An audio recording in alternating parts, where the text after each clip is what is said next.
जयपुर के राजा की पुत्री मदन मोहन जी की सेवा करती थी। मदन मोहन जी को लाड़ लड़ाती, पूरे दिन उन्हीं को सजाती रहती, उन्हीं का श्रृंगार करती, सेवा करती। राजा स्वयं गोविंद देव जी की सेवा करते और उनकी जो पत्नी थी वो गोपीनाथ जी की, मतलब पूरा परिवार ही तीनों ठाकुर की सेवा करते थे। अलग अलग भवन में, अलग अलग महलों में ठाकुर जी विराजते थे।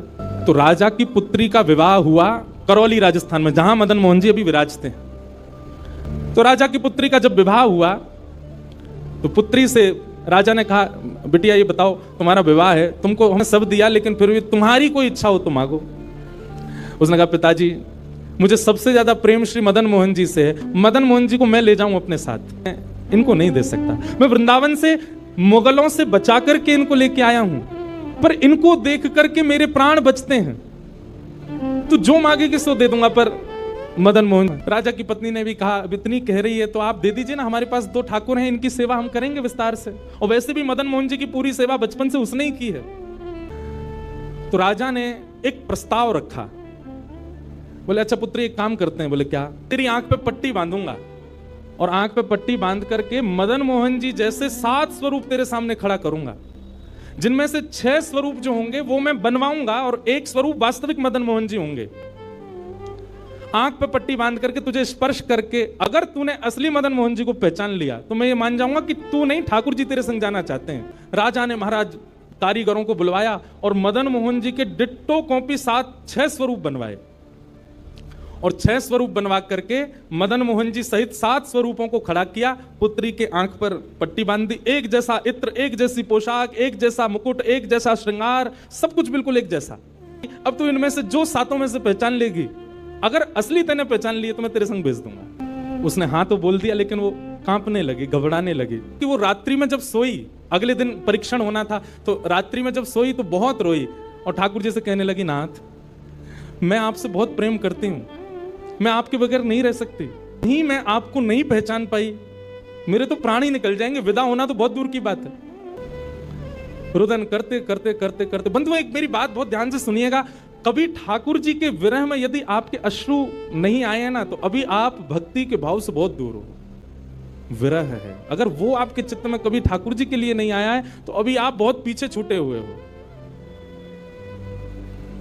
रात भर रोती रही और रुदन करते करते, नाथ मैं कैसे पहचानूंगी कि आप सत्य कौन से हो। मदन मोहन जी उसके स्वप्न में आ गए और स्वप्न में आकर के बोले, तू चिंता मत करे, तेरो ही मन ना है मोह ले जावे को, मेरो भी मन है रो तेरे संग जावे को, मेरो भी बड़ो मन है तेरे संग चलवे को। बोले हाँ मैं एक काम करूंगा। बोले कहा, तू सबरे स्वरूपन को जब स्पर्श करेगी ना, तो असली मदन मोहन जो मैं हूं, तू मेरे हाथन को स्पर्श करियो। तो हाथ कैसे? ऐसे। ठाकुर जी त्रिभंग लली ठाकुर जी हैं, तो ठाकुर जी बोले तू मेरे हाथन को स्पर्श करियो, तो जितने मेरे अन्य स्वरूप हैं 6 वो तो ऐसे ही रहेंगे, लेकिन जैसे ही तू वास्तविक मेरे सामने आवेगी, सो मैं अपनी इकन्नी उंगली उठा दूंगा, अपनी कोने वाली उंगली उठा दूंगा। ठाकुर जी कितना प्रेम करते हैं अपने भक्त से। ठाकुर जी बोले, मैं अपनी इकन्नी उंगली उठा दूंगा और तू स्पर्श करती करती मेरी जैसे इकन्नी उंगली उठे, वाकू पकड़ लियो और तुरंत पिताजी से कह दियो, जय रे मदन मोहन जी, मैं चल दूंगा तेरे संग। अब तो दूसरे दिन वो पिताजी के पास गए, पिताजी जल्दी करिए, कब चलना है, कब? बोले तुझे तो इतना विश्वास है जैसे तू वास्तविक में मदन मोहन जी को ले ही जाएगी, लेकिन बिटिया तू भी याद रखियो, मैंने ऐसे स्वरूप बनवाए हैं कि कोई बता ही नहीं सकता कि असली मदन मोहन कौन से। बोले पिताजी आप सन्मुख पधराओ। तो महाराज भीड़ लग गई देखने वालों की, पूरा राजभवन इकट्ठा हो गया जयपुर का। 7 स्वरूप विराजमान हुए। पुत्री के आंख पर, अभी विवाह हुआ, उसका विदाई नहीं हुई है, आंख पर पट्टी बांध करके और कहा, जाओ अगर मदन मोहन जी की इच्छा होगी तो तू ढूंढ ले। अब मदन मोहन जी तो पहले ही बता चुके हैं, ऐसे मिलूंगा।